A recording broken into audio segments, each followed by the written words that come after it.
Welcome to Básico Inglés 4.0, the radio show with Kyle Miller. Following class by class, step by step, the material of Básico Inglés 4.0 on Aprende Inglés TV. Class 190. Let's go!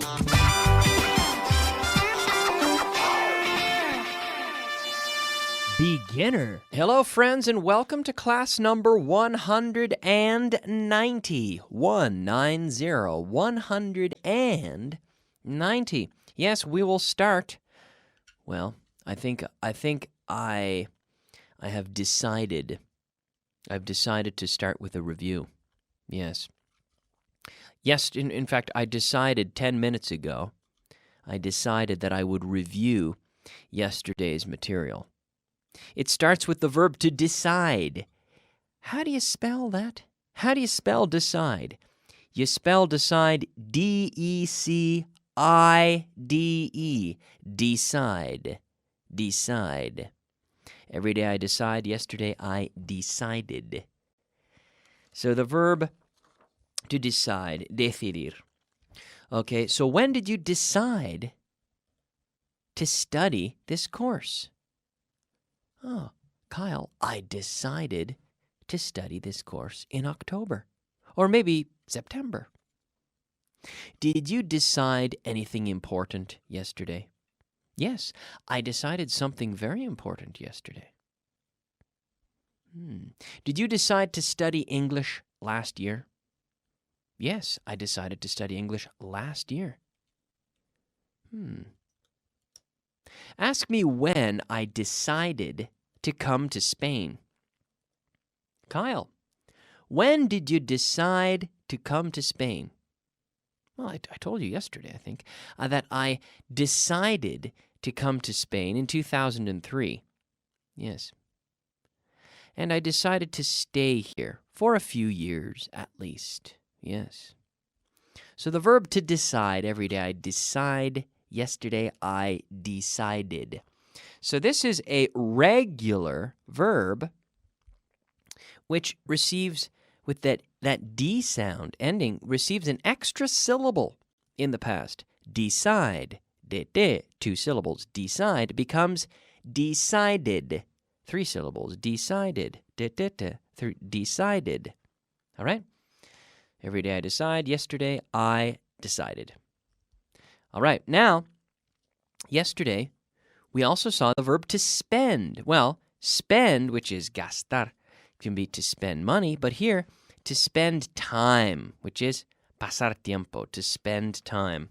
It's a good idea to spend time studying. Yes. To spend time studying. How much time do you spend studying every day?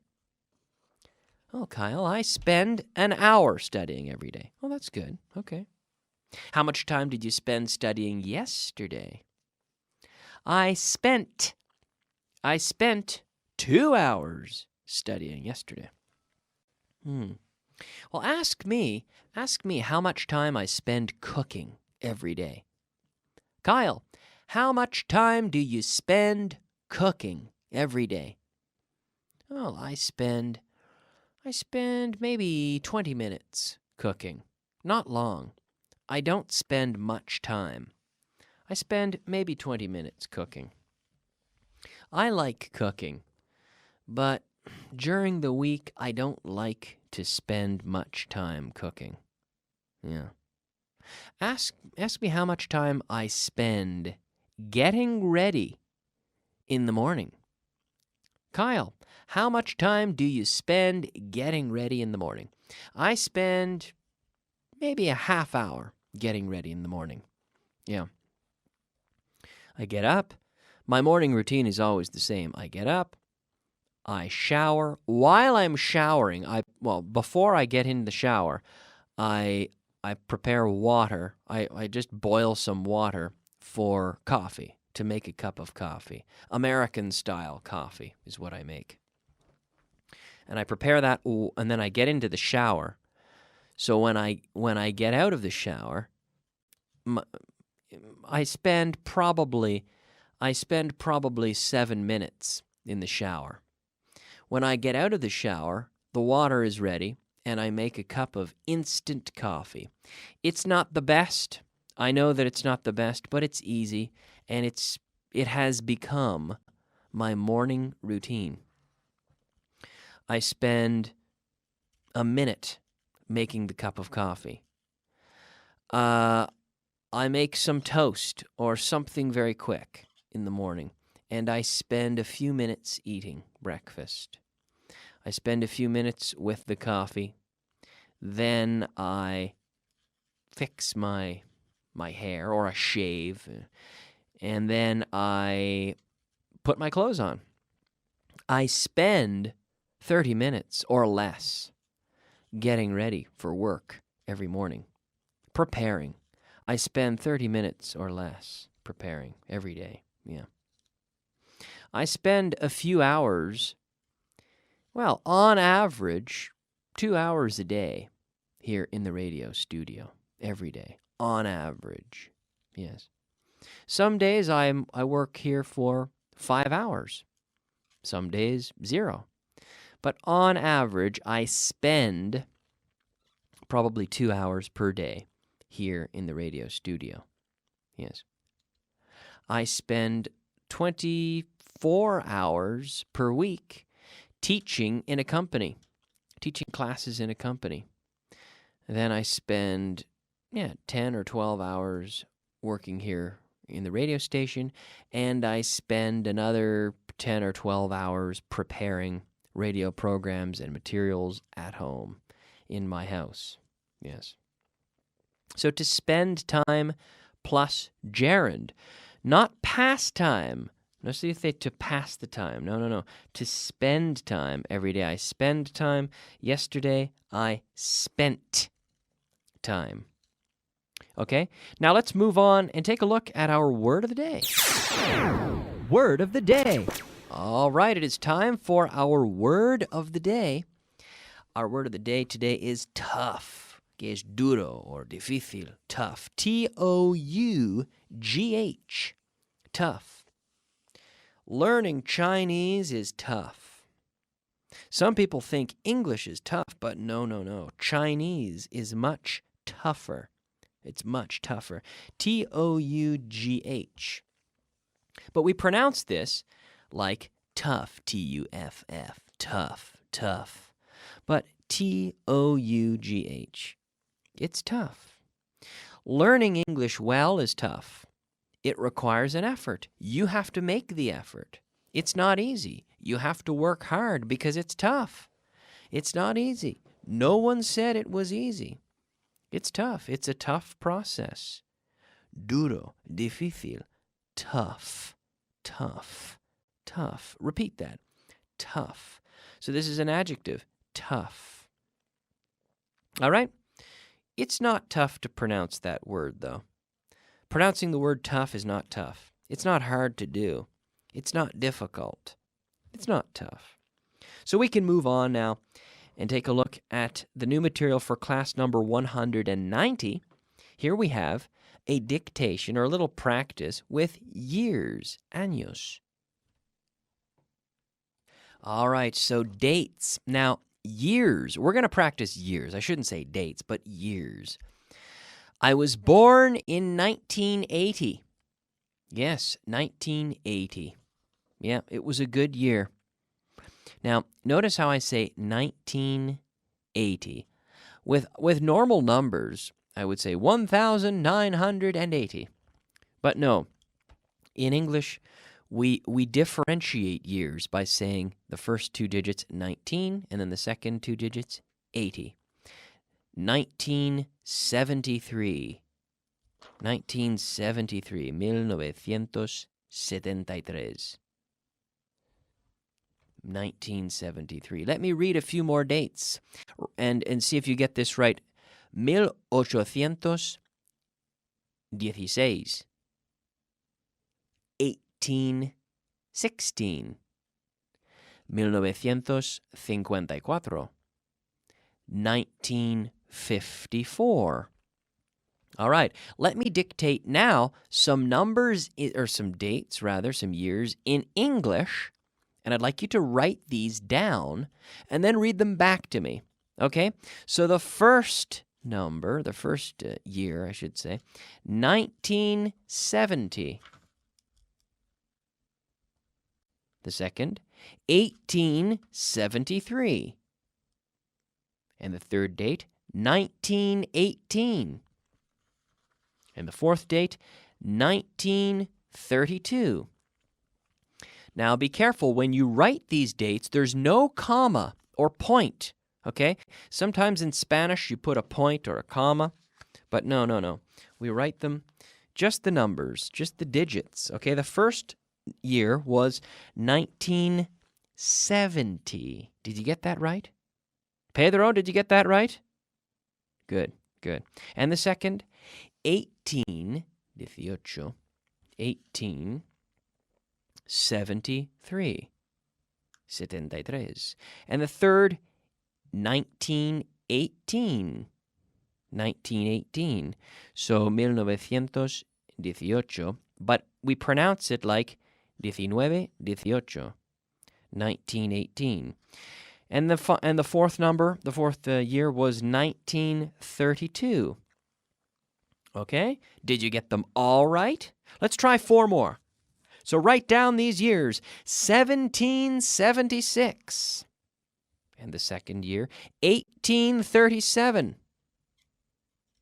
And the third year, 1890. 1712. What was that first year? What was the first? Oh, the first year was 1776. Yes, 1776. 1776. And the next year was 1837. And the third year was 1890. And the final year, the fourth year, was 1712. All right. Good. There we go. So hopefully you didn't have any problems with these years in this dictation of years. Let's move on now and take a look at our vocabulary of the day. Vocabulary of the day. Okay, it is time for our vocabulary of the day. Here we have our 5 words of vocabulary. Destruir. Destruir. This is to destroy. To destroy, we say. Destroy. D-E-S-T-R-O-Y. Every day he destroys. Yesterday he destroyed. Manejar. Manejar, we say to handle. Now, it can be to manage. He managed the situation very well. He handled, H-A-N-D-L-E. He handled the situation very well. Imaginar. Imaginar. To imagine. To imagine. Like John Lennon. Imagine all the people. Imagine. I-M-A-G-I-N-E. Juicio. Proceso judicial. This is a trial. Try. I, like I, de ojo, I. Trial. Not trial, but trial. Trial. If someone goes to this trial, we say they are on trial. They go to court, which is the building, and they are put on trial. En juicio, en el proceso judicial, to be on trial. And there, when they are on trial, there will be a judge, un juez, a judge, or a jury, a group of people who will make a decision. Injusto is the final word, which is unfair. It's not fair. It's unfair.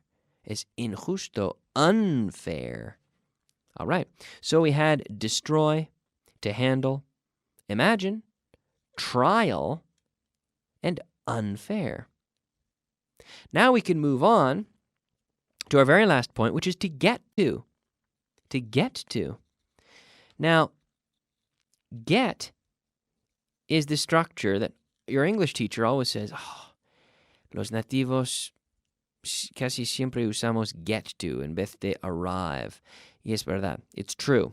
We almost always use to get to the store, to get to work, to get to the office, to get to the radio studio. But when we use get, we have to say where. Get to the school. To get to the office. If we simply say, vamos a llegar a las 3, we're going to arrive at 3. We're going to arrive because we're not saying where. Where? We're going to get to the office at 3. We're going to get to the store at 3. We're going to get to the church, to the conference center.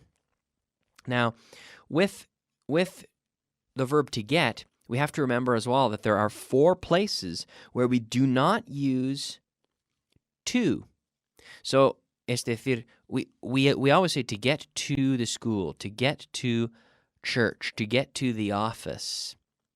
But when we use here, there, home, and back, we do not use the to get here. I see to get to here. No, to get here, to get there, to get home, get back. Other than that, we always use to. I got to the store at 12 o'clock. I got home at 1. I got home at 1 o'clock. I got to my house, which is the same. I'm talking about the same location as my home, but with house, I got to my house. We have to use the to. But with home, we don't use it. I got home early. I got to my house early. So remember now, if we're not mentioning the location, then we will use arrive. And typically, we use the preposition in if we're talking about a big place. Like, we'll arrive in Chicago at 12 o'clock. We will arrive in Chicago at 12 o'clock. The pilot. Imagine the pilot on the airplane. We will arrive in Chicago at 12 o'clock. Then I turn to the person next to me and I say casually, what did he say? What time did he say we would get there? And the person says, he said we are going to get there. We're going to get to Chicago at 12 o'clock. But the captain is speaking more formally. So he says, we will arrive in Chicago at 12 o'clock. And then we arrive at places that are smaller, an airport, an office, a supermarket. They arrived at the supermarket early. But of course, most native speakers would use get in this case. They got to the airport early. They got there early. They got home early. Yes. We will be a little more formal. We will be arriving at the conference center at 2 o'clock. What time did he say he would get to the conference center? He said he'll be getting to the conference center at 2 o'clock. All right? So we use get more casually. Arrive is a bit more formal. And with get, we have to mention the location, the place that we're going to be getting to. Okay? Okay, so I'm going to stop now because we're out of time. But thank you very much for listening. We'll review this tomorrow. I'll go through with some example sentences and practice with this structure tomorrow because it's very important. We'll look at this and a lot more. I hope you'll join me. But I'll be back soon in just 3 minutes with the intermediate portion of today's class. So keep listening. We'll see you soon. Bye-bye.